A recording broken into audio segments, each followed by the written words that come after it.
Assalamu alaikum. 2 points I wanted to talk about. And before that, a disclaimer.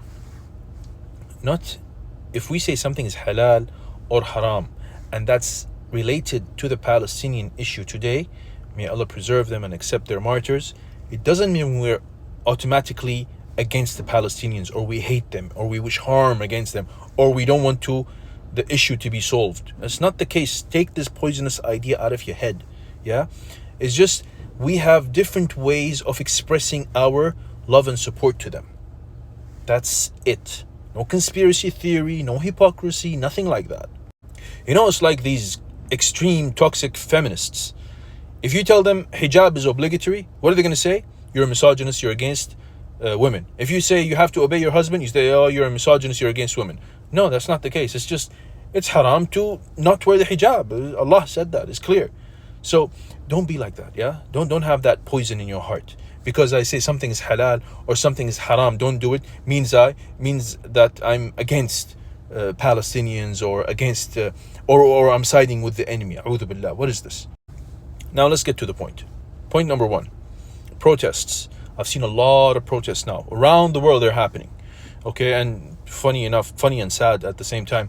There's a guy on Twitter who said, even in Roblox we're doing protests, and this is the people in Roblox are doing protests, and they have done more to the Palestinians, for the Palestinians, than politicians, which is really ridiculous and sad.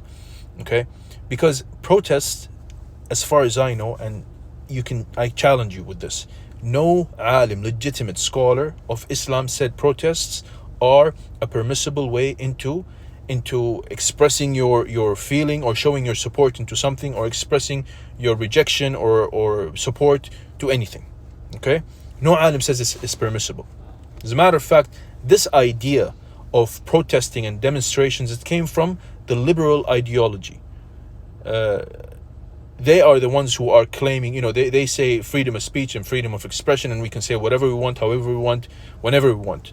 And this is, of course, false. The Prophet ﷺ faced calamities. The Sahaba faced calamities and hardships. The pious people who came after them also faced calamities and hardships.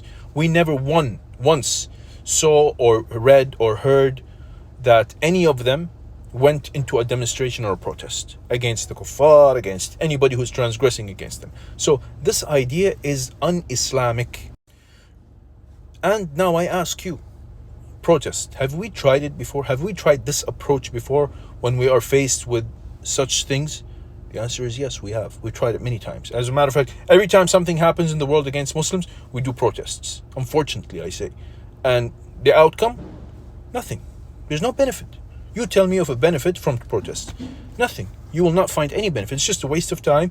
You probably even disrupt the routine of life, daily life of people around you, because you're doing it in your country. Who's going to get affected? Your country, your people. You go into the public, you close roads, maybe sometimes riots happen, vandalism, you break things, all that. And think about it, like protests, how are they organized? No, they're not.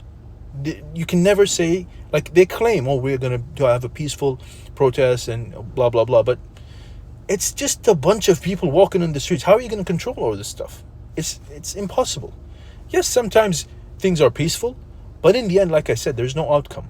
Not to mention the follow-up haram that comes with protests, free mixing, dancing, even sometimes like haram statements, kufr statements sometimes, yeah, and chanting and saying like things that are really, I don't know, and maybe sometimes playing music and dancing. I've seen that. We've all seen that, I think. Yeah. Number 2, boycotting. I can't even comprehend how people think that if you boycott, these businesses, is going to affect the enemy, and it's going to be good for us or for the Palestinians. Are you serious? Give you one example.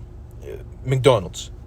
If a company like McDonald's is based, or there's a branch, for example, in the UAE, yeah, it's a franchise, Habibi. It's a franchise. So the headquarters of McDonald's are just taking royalties, a small percentage of the profit, but mainly the profit is in your country. It's helping your economy. So if you boycott them, you're hurting your country's economy, your people's economy, not them. That's not harming them. So it's like you're shooting yourself in the foot, man. So I don't even know how people don't think about these things. So you're basically directly harming your own people. Your own people. Your own people are working in McDonald's. They're benefiting from the profit from you ordering their meals and all that. Number two, boycotting on a large scale. Any company, you have to understand this, any company that comes into your country, it has legal, financial, economical, political agreements with your country. When you go to the public and say, hey guys, everyone, we should boycott so and so company. I had a deal with that company. They're paying us, and when we have a deal together, you're ruining that deal. And it's up to the Muslim government that you cannot disobey it like that. If the Muslim government or the ruler says boycott, then yes, because he knows things you don't know, and they have agreements, they have taken care of it. So now he says okay to boycott, and it happened before. But if it doesn't happen now, meaning that we don't know something, it's going to harm us if we boycott them. Yeah, so boycotting, that's why many of the ulama, they said boycotting is haram. It's not up to you, Habibi. It's not up to you. The deal is between the government or the government agency, like the municipality or the Department of Economy or whatever. They had a deal with so and so company. You come and say to the people, yeah, don't buy from them. Why? Who are you? What authority do you have? It's not allowed. Tayyib, if you personally want to boycott, I choose not to buy from so and so organization or company or whatever. That's fine. It's up to you. Nobody's forcing you to do anything. You don't buy.